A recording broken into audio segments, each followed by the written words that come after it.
I'm not sure if I'm the smartest, but I'm definitely amongst a bunch of very, very smart and accomplished and a wonderful group of women and men, selective, courageous men who've chosen to spend a couple of hours here tonight with us and with me, with TurkishWIN. So I appreciate and I feel very honored to be addressing you today. So the topic, I don't know if you guys had a chance to sort of look at the,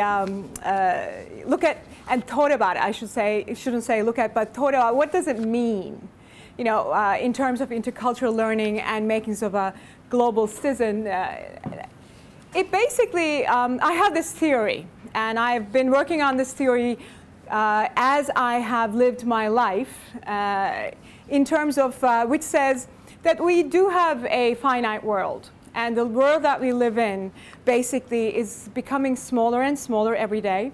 And as some of you may have been closely watching what happened in Japan just over the weekend, actually is an amazing sign where something happens somewhere and impacts us big time, regardless of where we live these days. And the more we understand and live together, the better connections and the better future that we're going to have as a whole.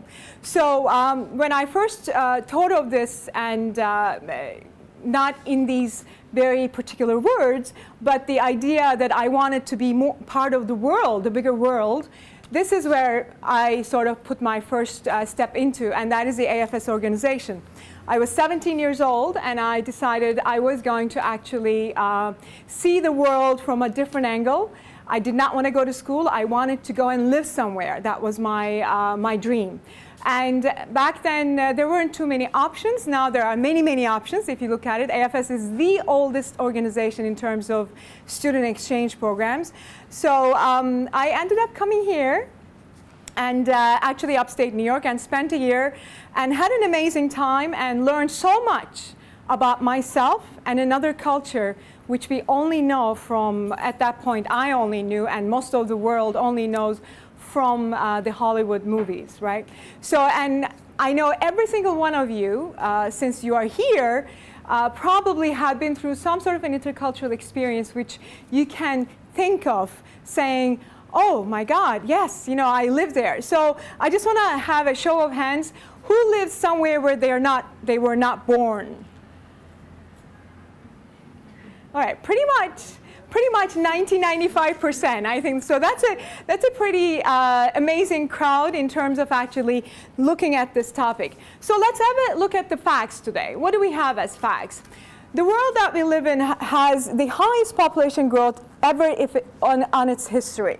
Right now, more than 50% of our global population lives around the urban facilities or cities around the world, which means there's a huge resource fight around infrastructure, healthcare, reach into food, right, access to food, in terms of education. So that's a big problem for our world. When we look at the land that is constantly disappearing because of the urban activities, right, about 80 million people a year losing access to food because of the loss of land, agrarian land, so agri-land as we call it, right? The land that the agriculture actually is done on. That means in 10 years' time, about 1 billion people around the world is not going to have easy access to food. Okay? So that's a huge number when you think that today our population is about 6 billion and we are projected to go to 9 million. So why am I saying all this? Because we are all part of this world, and we need to understand, see, live, appreciate, learn from each other. And the only way we can do that is by getting into an interaction of different levels, of different cultures, of different backgrounds, and trying to make a better world for each other. So why is this such a big topic, and so many scholars are actually working on this? Because we've discovered over the years, and the world history says it very openly, that if the cultures don't know each other, they get into this defense mode. And I will explain to you why it's called defense mode. And the defense mode basically dictates that I don't want you because you're a threat to me. So I am going to make sure that you're not going to come near my resources. So I'm going to destroy you. What that means is that's the beginning of a war. Okay? So if we cannot move the needle into an understanding of we are all human beings who are going to share this view, then we're never going to be able to have a peaceful world in the coming future. So in the near future, I should say. So there is this gentleman, his name is Milton Bennett, and he's been quoted across AFS very much so. His wife is an AFSer. They set up this intercultural Learning Institute. It's called actually SIIC, is Summer Institute for Intercultural Learning and Communications. And Milton Bennett did a lot of work on identifying different levels of intercultural sensitivity development. So he says there is a level of basically complete denial. So what is a denial? Denial is something as simple as, if you think of and go back to the unfortunate history of the country that we live in the times of the slaves, when basically they were not taught as human beings. They were basically a commodity, traded. So that's actual denial. Thankfully, we don't have too many cases of that right now in the world. There still exists in Africa, in Asia, and in terms of especially around the women. Such things do exist. Then there is the actual element of defense. What does defense mean? I just explained, right? I don't want you to be fighting the same resources that I need, so I need to get rid of you. And if you can think of a scenario in your mind where, as you were sort of getting into a new environment, a new job, a new house, a new community, was there anywhere in your mind you thought, oh, I'm not going to say anything about this opportunity, this job opportunity I just saw to anybody else, because I'm going to be the first one to go and actually apply for this. So in a completely new environment where you're in a defense mode because you're fighting. So that's the most individualistic way of looking at what that means. You're basically saying, I am fighting for this resource. I am not going to let you come near my resource. So that's the defense mode that you're in the intercultural learning. Then you get into minimization. What's minimization? Minimization is basically, how many of you thought, oh, we are the children of God, you know, everybody is the same. Has anyone thought of that? Yes? Okay, so that's the most basic minimization, okay? So when we say, well, we're all the same, you know, we laugh, we cry, etc. So, well, technically, we're not all the same, right? And in fact, emotionally, we're not all the same at all, right? We do have same fears, similar responses, similar feelings, but we are not the same, okay? So minimization basically is a better step than defense, but still makes you minimize the person or the culture or the impact that this surrounding environment has on you. And these three, the first three are called, by the way, ethnocentrism. And ethnocentrism, this is all coming from anthropology, right? Ethnocentrism is my ethical background that I am centered around, and I'm very connected to that background. That's why these three levels are around that. Then we move into what he calls ethno-relativity, which means you're now starting to relate. And the first step in that is acceptance. All of a sudden, I accept you as who you are. And I say, okay, these are your beliefs. This is what you feel. This is why you are doing this, because you come from another culture. You don't come from my culture. Therefore, it doesn't mean what you do is wrong. It means it's different. Now, this is the biggest step people take when they move into a new environment. Now, how many of you think, now, the first time you moved to a new country, and most of you have moved here probably as the new country, I'm thinking, but some may have moved somewhere else first, right? When you first moved into a new country, 3 months into your stay, you sort of said, man, I don't understand why you're doing this. This is so ridiculous. You don't get anything by doing this. This is such a stupid culture. Can you remember saying anything like that? Anywhere? At any point? Yes, no, maybe? Well, I said it many times, and I can tell you, I lived in Vienna, I lived in Austria, I lived in Brussels, Belgium, I lived in this country, first as an exchange student, now for the last 10 years as my home, and I worked and lived all around the world, and I found myself saying it many times.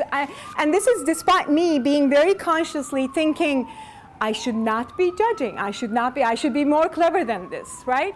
So there is this element of our personality which takes us. But then, if you're conscious about it, you move yourself saying, well, it's not stupid, it's different. Let me see. So another 6 months into your stay, and this is called orientation, by the way, your whole cultural orientation into a new culture. Then you move into the acceptance, and that's where the things break, and all of a sudden one day you are in this environment that you're culturally foreign to, and you go, okay, now I understand why these people are acting like this. Now I have an idea that just because they were never, like in Japan, just because they were never saying anything, it doesn't mean they don't have any ideas, or they're just a bunch of stupid heads. Because there is a particular way they need to address, they're waiting for their time. And this is one of my initial thoughts when I first visited Japan. In a very corporate environment, I was like, okay, people, I need some ideas here. I need some feedback. This is a brainstorming session. Can we talk, please? It's just like it was and I had gone through the whole selection process, bring in the people, explain to them what we were going to achieve. I thought I did all of my homework. I thought I prepared people, and then here we were. I was just getting nothing. And so after this first experience, I went around the room individually after the talk or the brainstorm session was done. And then I realized there was a whole hierarchy of people that I did not take into the consideration. They could not speak because their boss had not spoken. So they couldn't actually come up with an idea unless they were comfortable with their boss, and the boss hadn't just spoken yet. So here I was actually thinking, aha, now I understand. Now the next time I have similar hierarchical people, if I want to get something done, I need to accept the cultural nuances so that I can move on and be part of it. So that's very important, right? Now, acceptance moves into adaptation. And adaptation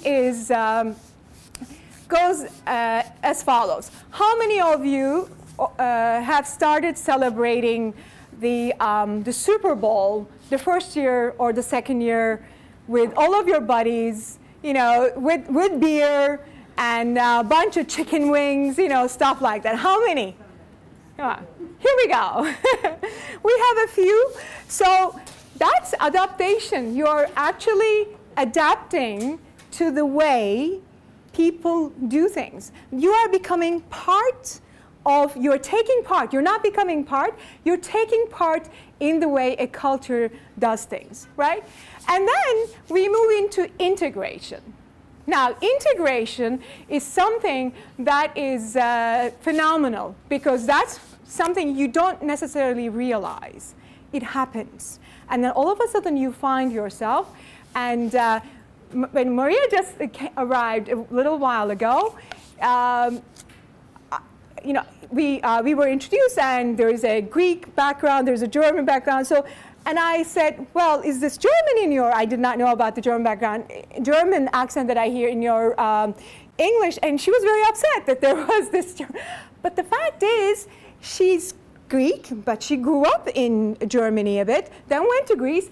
And she was part of the culture, and part of the integration dictates that we pick up things which are not necessarily consciously done. That happens over time, and we feel comfortable in that culture. That's who we are. Now, I am perfectly comfortable in New York, walking as if somebody is chasing me, and I get extremely upset when I see this person who's not looking around, who's not watching the light, and I know I need to go, and I go, well, what's going on? I need to go, just move. Why are you waiting? So for someone who's outside of the city it's extremely obnoxious and it's very rude. And when people come and visit me, they're like, why are we running? You know, where are we going? Where is this? And then I go, we're not running. We're not, you know, there's no rush. We're just walking. This is the speed of the city. So I feel very integrated into the way the city pushes people. It brings them in, pushes people out, and then you move on. So these are the 6 basically stages. And integration happens after a long time. Sometimes it doesn't happen. Now, there are some of us who probably are married or partnered with a Turkish person, a Turkish and a Turkish person, okay? There are some of us probably married or partnered with a foreigner, okay? And there are probably some of us here who are from another culture, who came here, right, married to another culture which doesn't belong here. So there are all these varieties, and when you look at these sort of combinations, it is the choices we make in terms of how we choose to adopt, if we choose to adopt. I know quite a few Turks who actually go to the Turkish restaurant regularly, at least 3-4 times, you know, a month. To me, that's a lot. Okay, so because in this environment in New York City, I think like there are 165. I think we have different cultures in New York City. And we probably have about 120 different cuisines available to us. So if I was to try to taste every other cuisine, but that's a choice I make. So it's the comfort level, how we choose to adopt, how we choose to accept, how we choose to live, and where do we feel comfortable. Now, why am I talking about all this? Because in my sort of past life, as I moved from being an exchange student to making a very conscious decision to only work for international companies because I wanted to live around the world, that was a very conscious decision. And having done, in fact, 2 exchange programs, one wasn't enough. The year after that, I returned, and we did a special exchange between Turkey and Greece. It was 10 university students from Athens and 10 university students from Istanbul. We did it through the Turkish AFS office and the Turkish Greek office, which doesn't exist anymore, unfortunately. A year after we did that program, the Greek office sort of disappeared. And but it was the most amazing experience because I went and lived with a Greek family in 1989 summer, 88 summer, in an area called Iliopoli. And it was, to me, one of the most aha moments of understanding the Greek culture because we've always been brought up in the form of minimization. How many of you heard such a thing in Turkey? To me, it's very common. You know, it's Greece. It's just the whole country is 10, 12 million. Istanbul is only 15 million, for God's sake. If we just, you know, went there, if we wanted, you know, we could have taken Greece over a long time ago. What is this big deal? We're not scared of Greeks. You know, just it's their problem. So you hear this in regular conversation in Turkey. It's very, if I'm not the only one, right? It's something happens. Whereas when I went to Greece, and I understood for the first time what was going on. There was no acceptance in most of the cases. There was minimization, okay? They're there, you know, it's just they're different, they're not really different, their food is not even different, you know? They sort of have copies of our food, they say it's, you know, theirs, and then all this stuff. And then you go there, in fact, it's an amazing opportunity to rediscover a huge mosaic of a big cultural sort of diversification. Because during the Ottoman times, right, it's an amazing sort of a division of labor that people had. And the Greeks were the fishermen and the merchants. And the Turks were they were in the agri-land, they were the farmers. So when you think of it from that perspective, most of our seafood dishes come from Greece. Most of our vegetable dishes come from the mainland, from Anatolia, from Turkey. So, you know, and then think of the fight of baklava. Who owns baklava? Whoa, you go to Syria, it's Syrian. You go to Lebanon, it's Lebanese. You go to Egypt, it's absolutely Egyptian. You go to south part of Turkey, where I come from. Are you kidding? No one else can do baklava. It's only Gaziantep. You know, I'm from Adana. So only in Gaziantep, that's what's done. So whereas people, you know, when people are, these are all the idiosyncrasies of cultures are just actually transpassing each other. And people don't realize that. It's not us or them or ours or theirs. It's this world that we live in. And that's how we are going to sort of have a chance to have peace in this world, by actually going beyond what we only feel, by thinking and accepting, trying to adapt, right, in certain ways and shapes and forms. And if we could integrate, that would be awesome. The only thing I'm going to close by saying that today I have friends in Japan, in Australia, in Egypt, in most of the European countries, because this is all because of AFS and because of my international companies, in Latin America, and Mexico, Canada, I mean, you name it. But every time something happens to any one of these countries, my heart goes up, and I want to make sure that my friends are doing well. And I will do everything in my hand as one person to make sure whatever is happening at that point, I have a positive effect on the person or on the event as a whole. Okay? So I think it's very important that one by one, if we know people in other countries, it is impossible for us to think badly. How could you go, how could we accept you know, Nachi's lived in Japan, I heard Maria lived in Japan, that, for example, US is going to go to war with Japan, or Turkey is going to go to war with Japan. I'll be the first one protesting against it, because I have friends over there. And why would I feel good about or feel okay about going to war if I know people just like me who are living, who are my friends? So the idea, therefore, here is for us to think today, just a little bit, not too much, and be cognizant and aware that our actions today and our thought process has a huge impact for the future of the world. And AFS is trying to do its best for the last 60-odd years, since 1947. The founders of AFS were the ambulance drivers who rejected to take part in the war.